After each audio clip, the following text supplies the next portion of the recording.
L'afflux de personnes quittant l'Afrique pour l'Europe est en hausse cette année et la plupart d'entre elles débarquent en Italie, comme ici à Porto Empedocle en plein mois de février. Lors des 5 premiers mois de 2015, l'Italie a reçu 45 600 immigrants, soit 10% de plus que l'an dernier sur la même période, selon le Haut Commissariat pour les réfugiés de l'ONU. Une situation intenable pour l'Italie, qui avec la Grèce doit gérer seule cette vague de demandeurs d'asile, selon les accords de Dublin. En mai, la Commission européenne a fait une proposition pour une répartition des migrants entre les pays de l'Union sur des critères autres que celui du pays d'entrée de l'immigrant.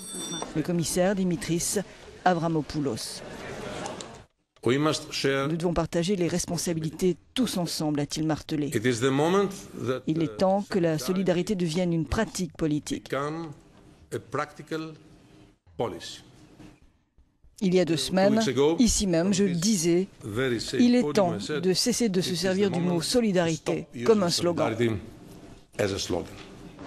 L'augmentation des demandeurs d'asile sur les pays frontaliers du sud de l'Union européenne a mis en évidence les limites des accords de Dublin, dont l'objectif principal est d'éviter que l'immigrant présente des demandes d'asile dans plusieurs pays. Le programme de la Commission européenne fixe des quotas selon le PIB du pays, sa population, le taux de chômage et le nombre de demandeurs d'asile et de réfugiés accueillis pendant les 5 dernières années.